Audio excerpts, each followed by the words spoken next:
प्यारे विद्यार्थियों, मैं डॉक्टर नेमीचंद कुमावत, सहायक आचार्य, राजकीय महाविद्यालय रायपुर की कक्षा बीए पार्ट थर्ड विषय हिंदी साहित्य के द्वितीय प्रश्न पत्र की इस ऑनलाइन कक्षा में आप सभी का हार्दिक अभिनंदन और स्वागत। प्यारे विद्यार्थियों, मैंने पूर्व में ही चर्चा की है पाठ्यक्रम को लेकर के कि महर्षि दयानंद सरस्वती विश्वविद्यालय अजमेर द्वारा निर्धारित आपके पाठ्यक्रम में इस द्वितीय प्रश्न पत्र में एक उपन्यास जो मेहंदी को रंग लगा हुआ है और एक कथा साहित्य यानी कहानी संग्रह की एक पुस्तक आपके पाठ्यक्रम में लगी हुई है। तो आपके जो अभी जो जुलाई माह के पाठ्यक्रम के अनुसार आपका जो ये जुलाई का पाठ्यक्रम है उसमें जो प्रश्न बनते हैं वो एक तरह से 25 अंकों के प्रश्न इसमें दिए गए हैं, जिसमें जो प्रश्न प्रमुख बन रहे हैं वो है उपन्यास का उद्भव और विकास। दूसरा प्रश्न बनता है उपन्यास के प्रमुख तत्व। तीसरा प्रश्न बनता है कहानी का उद्भव और विकास। चौथा प्रश्न बनता है कहानी के प्रमुख तत्व। पांचवा प्रश्न बनता है प्रमुख उपन्यासकारों का संक्षिप्त परिचय। छठा प्रश्न बनता है प्रमुख कहानीकारों का संक्षिप्त परिचय। इन 6 प्रश्नों पर जो आधारित आपका जो पाठ्यक्रम है वो 25 अंकों का है। प्रमुख कथाकार या कहानीकारों का परिचय से संबंधित एक 12 अंकों का प्रश्न आएगा और उपन्यास और कहानी का उद्भव विकास या इनके तत्वों से संबंधित 13 अंकों का प्रश्न आएगा। तो पिछली 2 ऑनलाइन कक्षाओं में हमने उपन्यास का उद्भव और विकास का विस्तार से अध्ययन किया है। इस विषय पर हमने विस्तार से चर्चा की है। आज हम आरंभ करने जा रहे हैं उपन्यास के प्रमुख जो 6 तत्व होते हैं उनको लेकर के ये आज की ऑनलाइन कक्षा है। तो प्यारे विद्यार्थियों, पुनः आपका हार्दिक अभिनंदन और स्वागत। आप ध्यान से सुनिए। उपन्यास शब्द का अर्थ है निकट रखी हुई वस्तु, अर्थात निकट का अर्थ है उप यानी निकट और न्यास यानी रखी हुई। किंतु आधुनिक युग में इसका प्रयोग साहित्य के एक ऐसे रूप विशेष के लिए होता है जिसमें एक दीर्घ कथा का वर्णन गद्य में किया जाता है। आधुनिक युग में उपन्यास शब्द अंग्रेजी के नोवेल के अर्थ में प्रयुक्त होता है, जिसका अर्थ जैसा कि ऊपर संकेत किया गया है एक दीर्घ कथात्मक गद्य रचना। तो प्यारे विद्यार्थियों, ये कोटेशन इस उपन्यास को लेकर के, उपन्यास शब्द के अर्थ को लेकर के हैं। एक वृहत आकार का गद्य आख्यान या वृत्तांत जिसके अंतर्गत वास्तविक जीवन के प्रतिनिधित्व का दावा करने वाले पात्रों एवं कार्यों का चित्रण किया जाता है। यानी उपन्यास का मुख्यतः संबंध मानव जीवन से है, सामाजिक जीवन से है। समाज में रहने वाले स्त्री पुरुष आदि प्रमुख पात्रों के आम जीवन से हैं। उनका जो वास्तविक जीवन है उसको काल्पनिक रूप में, आदर्श रूप में उपन्यास में प्रस्तुत किया जाता है। गुजराती में उपन्यास को नवल कथा कह करके पुकारा जाता है और मराठी में इसे कादम्बरी कहते हैं और बांग्ला भाषा में इसे उपन्यास कहते हैं। ये सभी शब्द, इन सभी शब्दों का प्रयोग अंग्रेजी के नोवेल के अर्थ में किया जाता है। संभवतः हिंदी में भी इस शब्द का प्रयोग बांग्ला के अनुकरण पर ही हुआ है। इस उपन्यास का महत्व देखिए। आधुनिक काल में उपन्यास प्राय सभी भाषाओं के साहित्य में सर्वाधिक लोकप्रिय साहित्यिक विधा मानी जाती है। आप देखते होंगे बसों में, ट्रेनों में यात्रा करते वक्त जो यात्री होते हैं उनके हाथों में नॉवेल्स, प्रेमचंद जी के या अन्य प्रसिद्ध साहित्यकारों के नॉवेल्स होते हैं। वो क्यों पढ़ते हैं? वो टाइम पास करने के लिए नहीं पढ़ते हैं, उनसे उनका मनोरंजन होता है और उनसे उनका कल्याण होता है, क्योंकि उसमें नैतिक शिक्षा छिपी हुई होती है और हमारा जैसा जीवन है उसी जीवन की वास्तविक कथा भी उस उपन्यास में होती है। तो हम रोचक ढंग से उसको पढ़ते जाते हैं, जिससे हमारा मनोरंजन हो रहा है, साथ ही हमारा लोक मंगल भी होता है। सांस्कृतिक और मनोवैज्ञानिक दृष्टि से भी इसका अपना एक विशिष्ट महत्व है। साहित्य जीवन की प्रतिछाया है यानी प्रतिबिंब है और जीवन की जितनी संपूर्ण सौंदर्यमय छवि उपन्यास में उभरती है उतनी अन्य किसी विधा में नहीं। इस प्रकार उपन्यास में जीवन के सभी पक्षों के साथ समग्र परिवेश का और समग्र मानवीय मनोभावों का समावेश रहता है।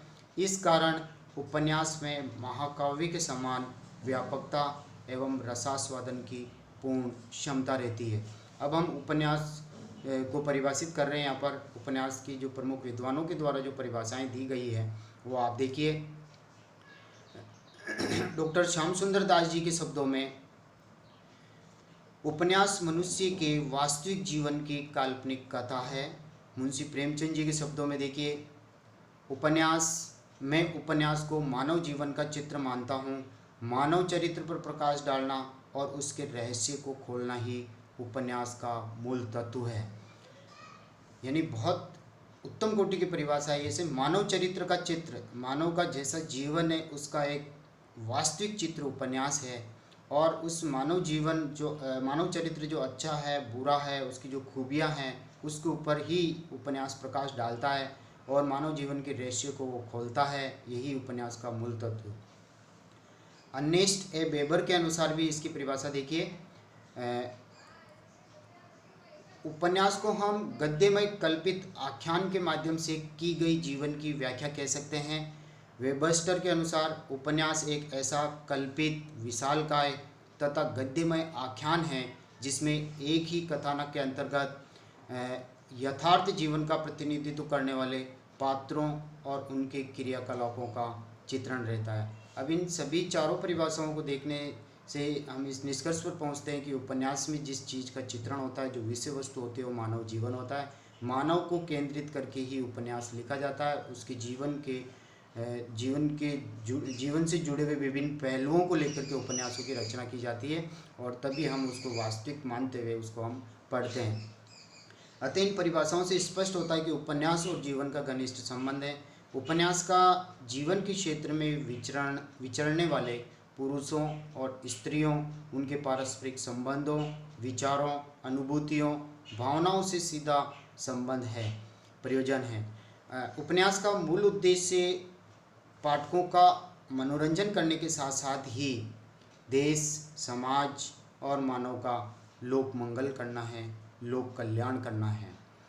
अब हम चलते हैं, जो उपन्यास की जो प्रमुख तत्व हैं वो 6 तत्व माने गए हैं और इन तत्वों से जुड़ा हुआ आपके एक प्रश्न आता है। पाश्चात्य विद्वानों ने उपन्यास के मुख्यतः 6 तत्व निर्धारित किए हैं। कथा वस्तु यानी कथानक, पात्र या फिर इसे चरित्र चित्रण कह सकते हैं, कथोपकथन या फिर इसे संवाद कह सकते हैं, यानी पात्रों के आपस की बातचीत को हम कथोपकथन या संवाद कहेंगे। देश, काल, वातावरण, किस समय, किस काल और किस परिवेश की कथा वस्तु चुनी जाती है या उपन्यास में कौन सा परिवेश या समय लिया जाता है, इसका चित्रण इसमें होता है। शैली, उपन्यास किस शैली में लिखा गया है और इस उपन्यास का मूल उद्देश्य क्या है। ये प्रमुख 6 तत्व होते हैं जो प्राय कुछ 1-2 तत्वों को छोड़ते हुए, चाहे उपन्यास के ये तत्व कह सकते हैं, कहानी के भी यही तत्व होते हैं, एकांकी के भी यही तत्व होते हैं और नाटक के भी यही तत्व होते हैं। लेकिन क्या होता है कि कहानी में एक शीर्षक अतिरिक्त जुड़ता है और एकांकी और नाटक दोनों रंगमंच पर प्रदर्शित होते हैं, उनका मंचन किया जाता है, इसलिए उसमें संकलन त्रय भी जुड़ता है और साथ में अभिनेता या रंगमंच अतिरिक्त तत्व जुड़ता है। तो प्राय यही तत्व सभी एक बार अच्छी तरह से इनको तैयार कर लें तो ये जैसा भी प्रश्न आपका आता है आप उसमें लिख सकते हैं। देखिए, कथा वस्तु, उपन्यास में वर्णित कहानी को ही कथा वस्तु कहा जाता है। उपन्यास की कथा वस्तु में प्रमुख कथानक के साथ साथ कुछ सहायक या प्रासंगिक कथाएं भी चल सकती है, किंतु दोनों परस्पर सुसंबद्ध होनी चाहिए, यानी वो बिखरी हुई नहीं होनी चाहिए, उनमें एक दूसरे से जुड़ाव होना चाहिए। उसके कथानक का आधार वास्तविक जीवन होना चाहिए, यानी कि अतिरंजित और काल्पनिक जीवन की दुनिया का कथानक लेकर के उसे उपन्यास की रचना कर दी गई तो पाठक उसको पढ़ेगा ही नहीं, जिससे कि उसमें स्वाभाविकता बनी रहे, यानी वास्तविक जीवन का चित्रण होगा तो वह उपन्यास स्वाभाविक होगा। किंतु जहाँ उपन्यासों का लक्ष्य ही विचित्र घटनाओं द्वारा आश्चर्यजनक बातों का निरूपण करना होता है, वहाँ ये नियम लागू नहीं होता है। प्राय उपन्यासों में एक से अधिक कथाएं चलती है, इनमें एक कथा प्रमुख होती है जो आदि से अंत तक चलती है और जो कथा के नायक से संबंध रखती है, यही मुख्य कथा वस्तु कहलाती है। प्रासंगिक कथाएं वायु वेग या अन्य कारणों से उत्पन्न उन हिलोरों और भंवरों के समान हैं जो धारा की गति में वेग या अवरोध उत्पन्न करती है। ये कथाएं कथानक के साथ अंत तक नहीं चलती है। समुद्र में पानी के बुलबुलों की तरह ये उठती यानी आविर्भूत होती है और तिरोहित होती चलती है। कथानकी उपन्यास का मूल तत्व है। उपन्यास की घटनाएं ही सजीव एवं रोचक होकर उपन्यास की कथा वस्तु को रोचक बना देती है। उपन्यास की कथा वस्तु के निम्न आवश्यक गुण होते हैं। देखिए, कथा वस्तु रोचक होती है, उसमें स्वाभाविकता होती है, कथा वस्तु गतिशीलता लिए हुए होती है, वो मौलिकता होती है, संभाव्यता का उसमें गुण मौजूद होता है, संघर्ष उसमें होना चाहिए, तारतम्यता, हर कथाओं के बीच में तारतम्यता यानी मेल मिलाप, आपस में जुड़ाव उनमें होना चाहिए, तथा सुगठितता यानी वो बिखरी हुई नहीं होनी चाहिए। यह आदि गुण उपन्यास में होते हैं, उपन्यास की कथा वस्तु में होते हैं। तो उपन्यास के प्रथम पृष्ठ में ही ये एक अद्भुत शक्ति होनी चाहिए कि पाठक के हृदय में ऐसा कौतूहल जागृत कर दे कि वे पूरी रचना को पढ़ने के लिए अत्यंत आतुर और विवश हो जाए। यदि कोई पाठक किसी उपन्यास को जानबूझकर अधूरा छोड़ देता है तो ये दोष पाठक का नहीं अपितु लेखक का है, जो अपने उपन्यास के कथानक में प्राण नहीं फूंक सका है। देखिए, उपन्यास की कथा वस्तु की जो प्रमुख गुण है उसमें पहला गुण है रोचकता, यानी उपन्यास में रोचकता होनी चाहिए। यह कथानक का अनिवार्य गुण है। इस गुण से विहीन उपन्यास, विहीन यानी रहित उपन्यास पाठकों के हाथों के स्पर्श से वंचित हो जाता है या हो जाएगा। आवश्यकता यह है कि कथा की धारा अपने सहज स्वभाव से प्रवाहित हो। जिस प्रकार नदी की धारा में मिली हुई मिट्टी जल के साथ ही बहती चली जाती है, उसी भांति पाठक भी कथा की रोचकता में निमग्न होकर के यानी डूब करके बहता रहना चाहिए। पाठक की रुचि के अनुसार ही घटनाओं का संयोजन होना चाहिए, यानी योजनाएं होनी चाहिए, ताकि रचना को वह अधूरी न छोड़ करके पूर्ण पढ़कर उसका रसास्वादन कर सकें, रसानुभूति कर सकें और वो अपना कल्याण कर सकें, क्योंकि उसमें नैतिक शिक्षा भी निहित होती है। दूसरी कथा वस्तु का दूसरा गुण है स्वाभाविकता। कथानक के मानव स्वभाव के अनुकूल होना चाहिए ताकि उपन्यास का जादू उसके मन मस्तिष्क में सामंजस्य बनाए रख सके या सामंजस्य बैठा सके। कथानक की घटनाएं परिस्थितियों के अनुसार स्वाभाविक रूप से चलती रहनी चाहिए। तीसरी जो विशेषता आती है कथानक की, वो है मौलिकता। कथा वस्तु कल्पित, ऐतिहासिक, लोक विश्रुत हो सकती है। लोक विश्रुत यानी लोक में प्रचलित, लोक में विख्यात कथा वस्तु हो सकती है, कोई विषय या कोई प्रसंग। इन सभी प्रकार के कथानकों में मौलिकता का समावेश करना अनिवार्य है। ये नहीं कि जैसी कथा उठा ली गई वैसा ही उसमें चित्रण कर दिया गया। लेखक को कुछ आदर्शोन्मुख यथार्थवाद की ओर बढ़ना चाहिए, यानी आदर्श इन कथाओं को इतिहास या कल्पित ही हो सकती है, लेकिन उसमें वास्तविकता सी होनी चाहिए और स्वयं के पात्रों की कल्पना, विषय वस्तु, परिवेश, उनमें एक तरह से सभी में मौलिकता का समावेश होना चाहिए। वो आरोपित और कृत्रिम नहीं होनी चाहिए।